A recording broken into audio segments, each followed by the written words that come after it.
Hi, folks. This is Harold Ree of the Paw Print Animal Rescue Podcast. Couple things. First, want to say Happy Mother's Day to all those mothers out there. Not only mothers of human children, but mothers of dogs, cats, rabbits, birds, iguanas, maybe even a tarantula. Hopefully someone takes you out for a nice meal today. We also want to say Irit Bloom, our favorite positive reinforcement dog trainer, has given us a Paw Print exclusive. It's a free resource that you can get by signing up. Go to thisispawprint.com/ask. What this resource does basically is gives you a lot of tools to develop a closer bond with your dog. And the name of the resource is literally called Check It Out. So check it out. Thanks, and on to the show. If you could be any animal, what would that be and why? I'd have to go between a Maine Coon cat and a pit bull. Between those two, they're the smartest animals that I've ever seen from personally having both. I think that they can read people better than people can read people. This is Paw Print, an animal rescue community, episode 38. I'm Harold Ree. And I'm Nancy Ree. Today's guest is Mark Imhof, also known as Mark the Dog Guy. I was inspired when I read about Mark's story on Facebook. Mark is an amazing volunteer. When he's not working as a CPA, he spends time in New York City's Animal Care Center, which takes in over 30,000 animals a year and gives some dogs and cats the treatment of a lifetime. He cleans them up, giving them a new appearance and a new outlook on life, and truly giving them a second chance to get adopted with a permanent family. If you want to learn more about Mark the Dog Guy and see some incredible photos of the transformation he gives to these dogs, go to our show notes at thisispawprint.com/38. That's the number 38. I am a certified public accountant, which allowed me to do a lot of different jobs in consulting and the financial statements and things like that. My fiance suggested that she mentioned to me certain things about what she pays her groomer. And I ran a back of the envelope calculation. But then I also remembered when I adopted one of my pits that I thought, wouldn't it be great if somebody could go to the shelter and help these animals look more presentable. So she said, Mark, don't worry about the money right now. Just go. I went to grooming school, and at the American Academy of Pet Grooming, which is amazing, and they were really helpful. And then I just jumped right into my practice subjects at first, which were the dogs in the shelter at the Animal Care Center. And then basically those dogs sort of became my family, even though it's a rotating family, hopefully, because they keep getting adopted after I groom them. So far, it was picked up by the Dodo and then certain other things. And now you two have reached out to me, Harold and Nancy, and I just feel really grateful to be here just to spread the word about saving animals. Wow, nice. What did you actually learn at grooming school? How long did it take? And then how long did it take you to actually start up the Dog Guy? Grooming school, it's 25 class sessions, and then they have another one which is 40 class sessions. And wow. It's almost like going to a trade school, in fact, where they basically give you what your level is. So like my first day, I bathed, like I did a brush out and a bathing of a dog, and they showed me how to do that. And then you move up into different types of cuts. They call it a sanitary cut, but I like to call it the suave and the princess cut because sanitary doesn't sound good. People don't want to pay for something called a sanitary cut. So I call it the suave cut for the guy dogs and the princess cut for the female dogs, which is basically the belly, the armpits, pulling the hair out of the ears, and doing the pads of the feet. I think a lot of owners aren't aware of your dog's feet. If there's lots of hair in between it, that can actually become matted and really painful for the dogs and collect dirt and things like that, which is can cause infections. And if the dog's limping, there may not be actually a structural problem. It could just be the pads of the feet need to be trimmed. And so that's what groomers are for. So that's quite a transition from CPA to dog groomer. Now, were you always, did you have a way with dogs? How did all this come about? My fiance had two small dogs, like a Bichon, a hyperallergenic Bichon, which is it has some French name, but I don't never remember it very well. And then she has also a little mini poodle, which is also hyperallergenic with like real hair type of a thing, so it doesn't have the frizzy hair. Then we adopted a pit bull My fiance got turned on to a site on Facebook called Susie's Senior Dogs. Oh, yeah, I've seen that, yeah. We adopted Cleo. Her name was actually Jasmine on Susie's Senior Dogs, but we already had a Jasmine. So then one of my fiance's daughter's friends said, well, what about Cleo? How do you like Cleo? So then we were like, yeah, Cleo's a great name. So our first pit became Cleo. When my fiance went out to pick her up, she was really disappointed in how she looked. I mean, she was filthy. She really had a sad look on her face. She really just looked dejected and defeated, and almost had it not been such a long car trip to go out and get her, I'm not sure whether or not she would have brought her home. I mean, I'm not saying that to be mean, but it was just, she was really filthy. And then when she came back, I was like, no, I'm going to give her a bath. I think she'll feel better after we give her a bath. The one bath turned into 3 baths. Her whole spirit just seemed to lift after that bath. A few weeks later, after that, we adopted a second pit because we thought that she needed a friend her size because the other 2 dogs were smaller and looked like she was going to have a nervous breakdown. So we adopted another pit. And Fenton, he's our black pit, he just seemed to tie the pack all together. And we all actually walked up to an adoption event together and met him to make sure all the dogs would get along, and then we all walked back together from the adoption event. He seemed super hyper aggressive, but what he was doing was actually just trying to please. He was trying to read us, and he was trying to do anything we wanted him to do so that we wouldn't return him. He, I think, saw the doubt in my face and my fiance's face as to whether or not we could handle him, and he just gave us pleading eyes, but then was sort of almost like barking and excitement, like combination of pleading eyes as well as barking and excitement, trying to plead to say, please don't return me, type of a thing. And unfortunately, since we didn't know that that's what he was saying, we were thinking, okay, he's barking, he's being too aggressive, too excitable, we're not sure we can handle this dog. That would then create more doubt in ourselves. Luckily, my fiance's 2 daughters looked at us and said, you're not returning Fenton. Fenton is staying, so you guys are going to have to work something out. So we worked with the trainer. We actually learned that what he was doing in a lot of different situations was actually trying to tell us he's okay, he's calm. When a dog is in like a downward dog pose type of a thing, that's the dog telling you, I'm not a threat. However, for somebody who doesn't know that, it sort of looks like he's maybe getting ready to pounce or something like that. But that's a dog's signal to say, I'm going into a submissive pose here. I'm not a threat. If a dog yawns, that's also a dog trying to tell another dog, I'm now like yawning. I'm not looking at you. I'm not in an attack mode. Fenton never looked my fiance in the eye in the beginning. And so she was thinking, okay, he doesn't like us, or maybe there's something wrong with him. Actually, once we researched dog calming signals, a dog doesn't look you in the eye because he's trying to say, I'm not trying to challenge your authority.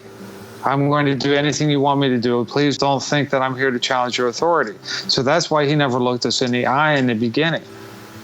I was also new to pit bulls as well. I wasn't aware of how loyal and lovable these animals are. I believe some of the stories that you hear on the news about, even though pit bulls are actually, I think, 5th on the list of bites by dogs, those are the only bites you hear about on the news.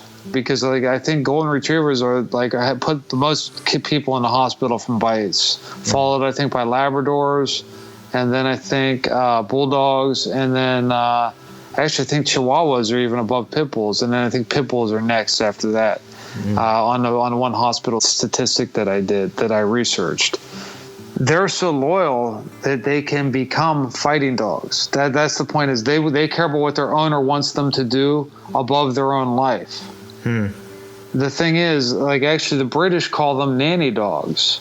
They call them Staffordshire Terriers or something like that, not pit bulls, but it's basically the same as a pit bull. And they say that they're called nanny dogs there because once the dog knows your kid, there's nobody that's going to get near your kid that's to threaten them ever in the future. I mean, because they are so loyal to what they are and everything. So they're just amazing creatures and everything. It's so smart, so in tune to what their owner wants. It's amazing. How often should we be cleaning our dogs? What are some just basic kind of tips and advice you would offer? If it's a longer haired dog, I would recommend really a brush out almost every day or every other day. to try and untangle and prevent any mats from beginning to form. I would recommend looking at the feet on a regular basis and the nails. And if you don't walk your dog on asphalt or concrete or something like that, then the nails can grow in pretty long. If you walk it regularly on that, then sometimes that can actually shave down the nails. But the dew claw, make sure that doesn't begin to curl over as well, because then the nails need trimmed as well. I bathe my dogs every week, but I would say between probably every 3 weeks to do a bath, depending on how fast the dog's hair grows. Probably between every 4 to 8 weeks to have a haircut and everything for the dog. So then with short-haired dogs like Chihuahuas, is it a myth that you can overwash them and that they might lose their natural oils and things like that? Actually, I don't think it is a myth. I try and use like good dog shampoos.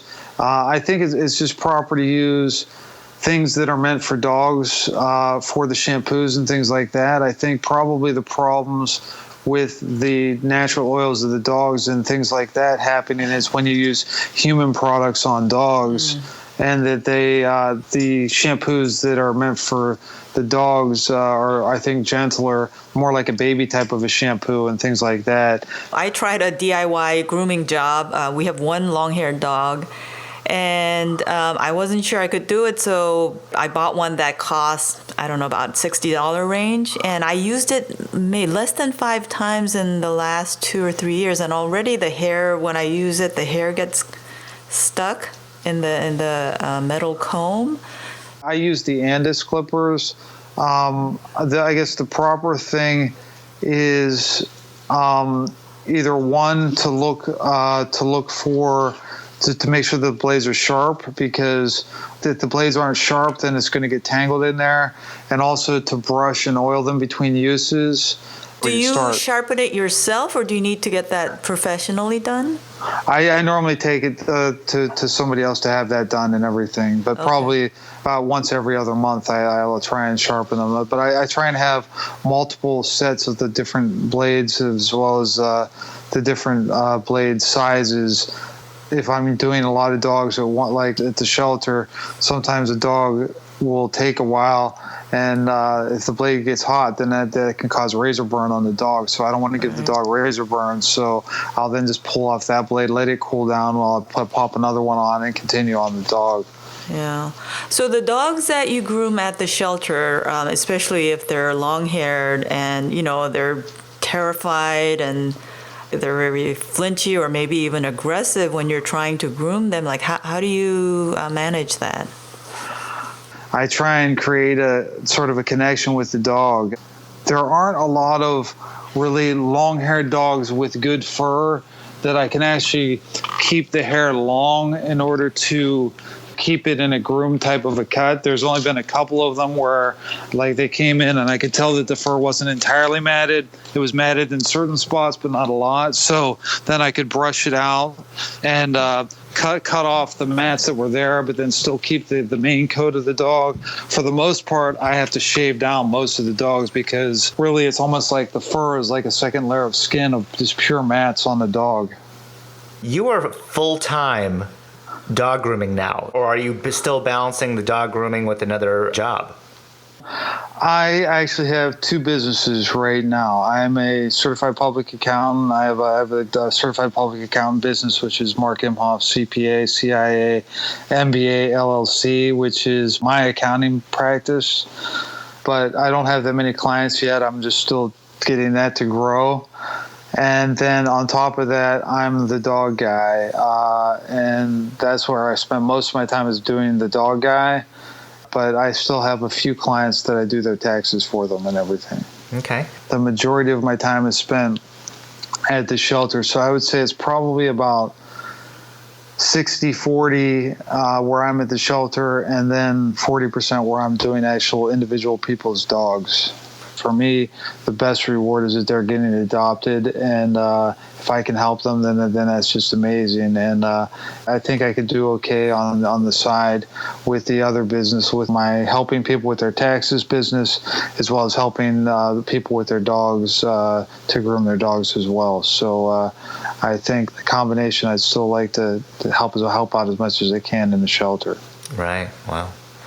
When you're working in a New York City area, shelter, animal control, whatever, how either positive environment is it to work in, or how negative of an environment is it to work in, and how much difference do you feel you really make? I believe it's a very positive, and I think that I have brought more positive energy into it. The people at the animal care center really love, I mean, it used to be called Animal Care and Control, but they've changed the name to the Animal Care Center. It's still the ACC. The people there love the animals, and they're trying to do everything they can to find those animals homes. It's just that they get over 30,000 animals there per year. That's between all of the shelters between Manhattan, Brooklyn, and Staten Island. So of the three city centers, they get over 30,000 a year. That's almost 100 animals per day. Wow. That they have to go through. And what would you say the live release rate is? Right now, they are, I think, at 89.9%. They are that's pretty good. They are just under 90%. Which, if once they hit 90%, they officially become, per the rules, a no-kill shelter. Oh, that's great. But that's up. Now, 8 years ago, they were only about a 50% rate. So, I mean, they've really done a tremendous effort of putting it out there, also communicating with other shelters in the area.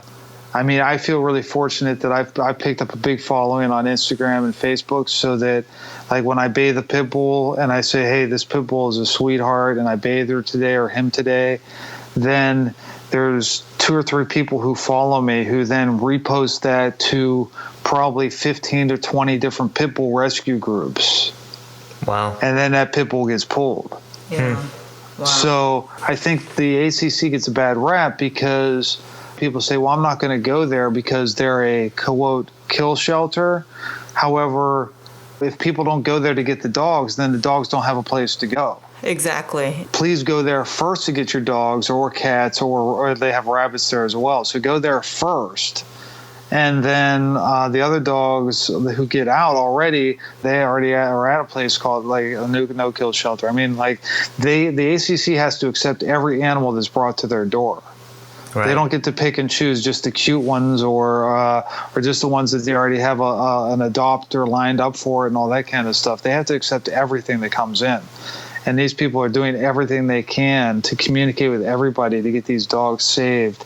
Now, it's unfortunate, but I mean, we also have laws in the city that if a policeman shows up with a dog that says it bit somebody or something like that, and they give us a court order that says they have to put the dog down, they sometimes actually still try and fight that. And they say, wait a minute, we're going to do behavior assessment on this dog and see if it really needs that. I mean, because, it's sort of like being in the wrong place at the wrong time. If you scare a dog, or hurt a dog and the dog does something, I don't think the dog should be necessarily held accountable for it. But exactly. by the law, though, if a dog does something to a human, then they have to put it in what's called a Department of Health hold, do an assessment, and make sure whether or not the dog is a risk as far as for rabies or another risk and things like that.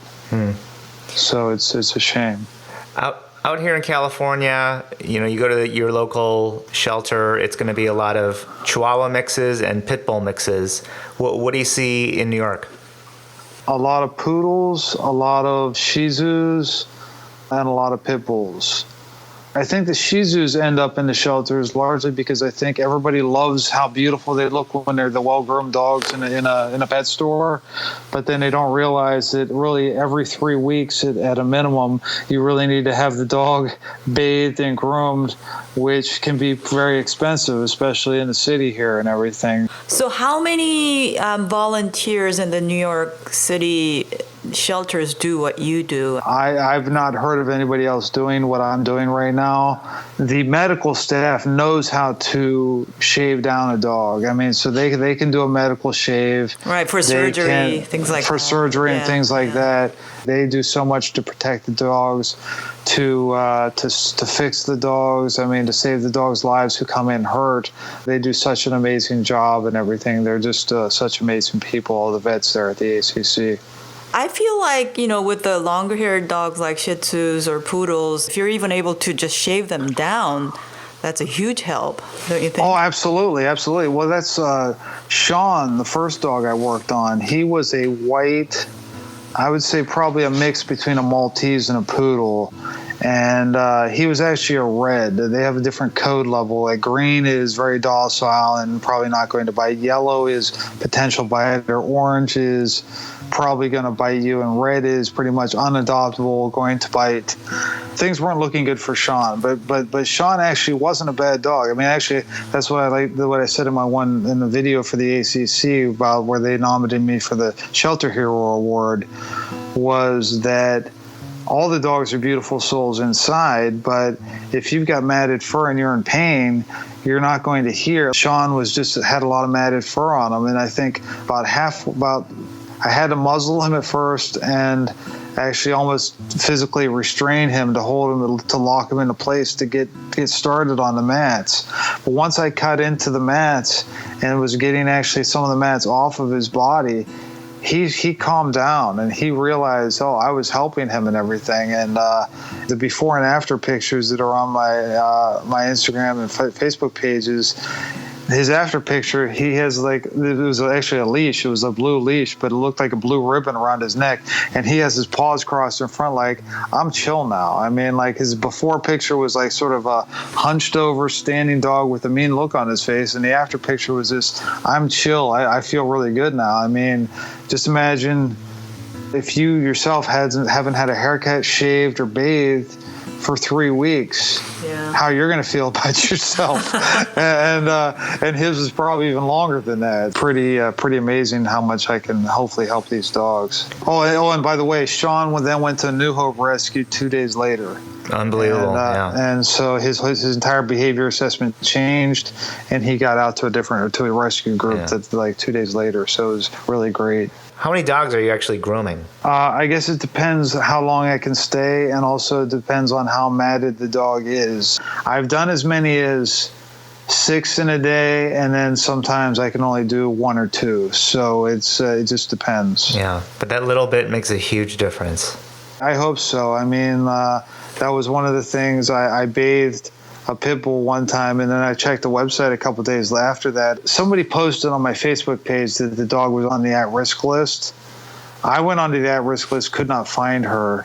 I went onto the ACC site, couldn't find her. And I asked somebody, and I said, hey, I bathed her a couple of days ago, but then I couldn't find her. Do you know what happened to her? And the guy looked at me, he's like, Mark, every dog you've worked on, although he exaggerates by that, but what he said to me was, every dog you've worked on has gotten adopted. Wow. There's a lot of beautiful dogs there.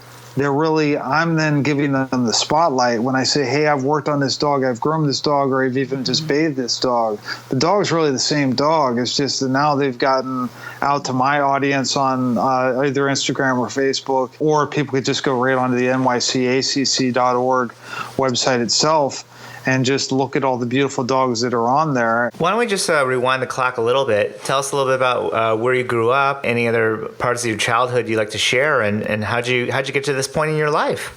I moved around a little bit as a child and everything. I was born in Lancaster, Pennsylvania, lived in central Ohio for a little while, lived in Wisconsin for a little while, Pittsburgh, and then moved to New York City.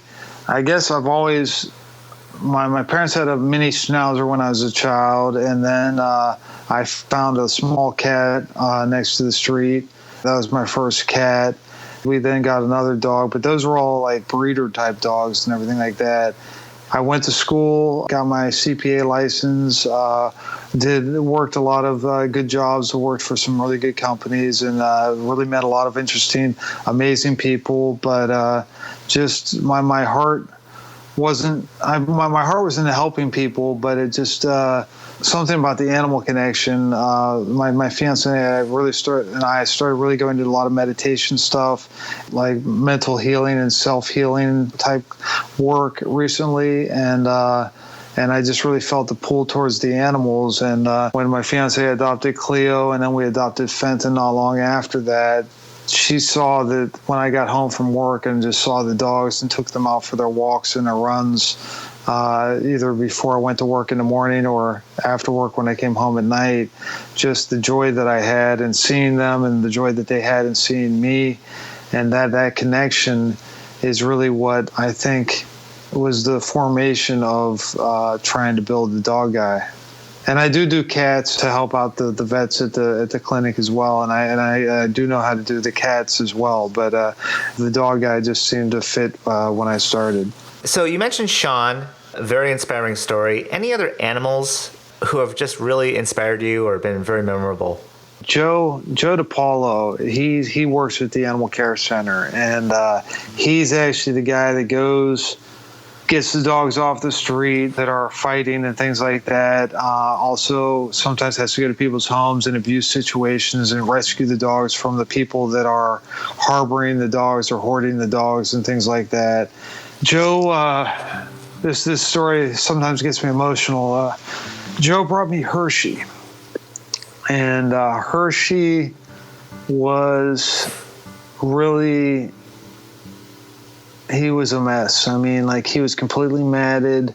His legs and paws were like so matted that they were almost like casts over his legs, and probably were almost to the point of getting ready to start cutting off circulation.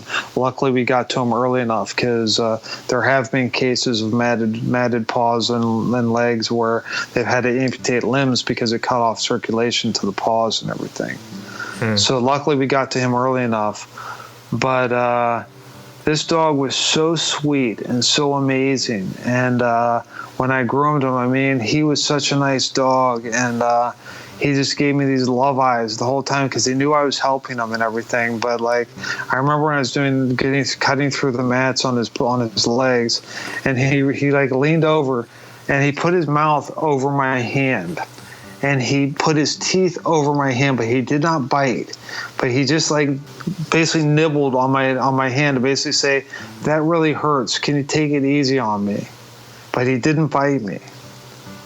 He was such a nice dog, because I know that he was probably under a lot of pain, because if you could imagine having maybe 3 layers of cardboard over your skin that I have to cut through with a razor. And then before I get to your skin, I have to curve it so that I don't cut through your skin. And it will cut through your skin if I keep it at the wrong angle. And so that's what I had to do on his paws and everything. And it also is all tangled hair, which then also pulls the hair that's still connected to his skin as well. So it's a very, very painful process for me to cut through some of these mats. And I did my best to not make it painful. But then afterwards, he was so amazing, because when we put him back into his cage after he was finished, every time I would walk by or Joe would walk by, he would roll on his back. He would lick us through the cage. He would be dancing in his cage. And I think he's being fostered right now. He's such an amazing dog. I mean, that dog touched me so well. And just Joe's story when he told me about how he saved this dog. And he's like, "This dog's really special. Do what you can for him." And when he was finished, I mean, everybody was just overjoyed on how beautiful he looked.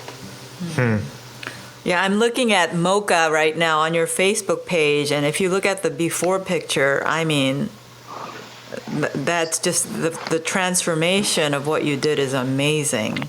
Oh, thank you. Did Mocha get adopted? Do you know? I think Mocha is already out of the shelter, yes. Yeah, okay, great. So I want to do what you do. I don't want to become a groomer or start my grooming business, but I want to learn your skill just so I could go volunteer at the shelter. Any advice?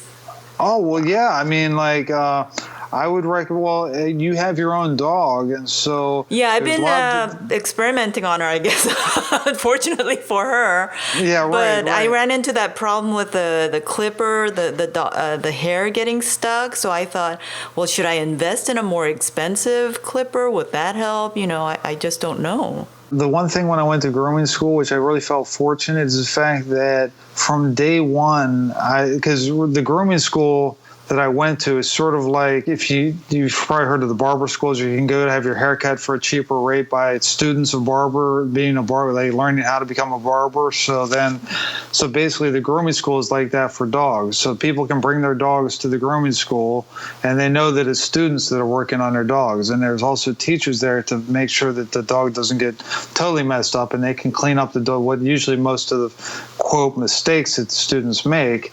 But it's so that's basically what the grooming school is. So I learned pretty much from day one on working on different dogs and different breeds, and it was just really an amazing experience. And so I'd say that if you could find a school like that for yourself to work so you can practice on different dogs, because I think that's really where you learn the skill, is by the repetition, by doing multiple different times, and having to wait 3 to 4 weeks between cuts is not enough repetition to really learn how to do it. How do folks find you? Whether it's on the website, social media, feel free to share anything that you want.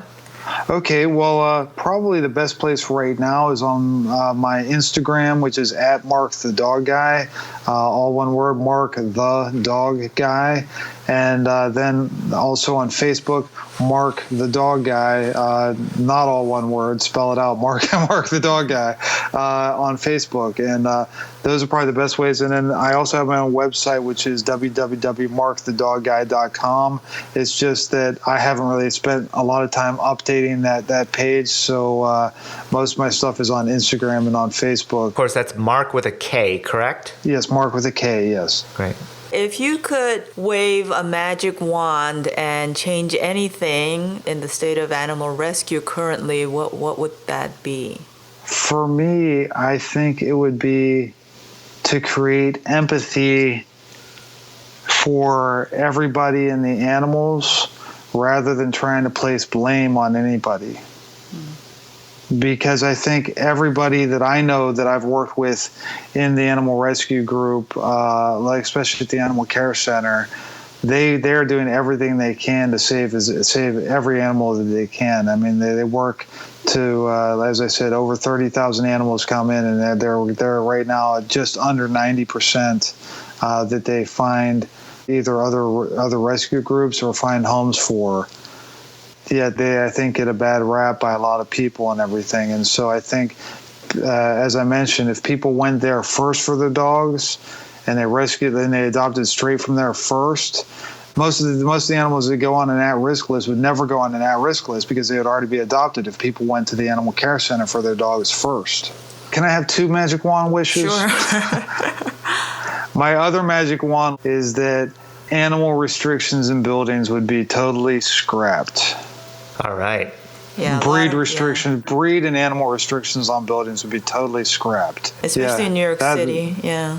Well, that's probably tied for number one. I guess they're both equally important, but I guess breed and building restrictions on animals, I think that would be totally scrapped. That'd be like number one, as well as that people go to the animal care center for their animals first. We want to say thank you to Mark Imhof, Mark the Dog Guy, for sharing his story.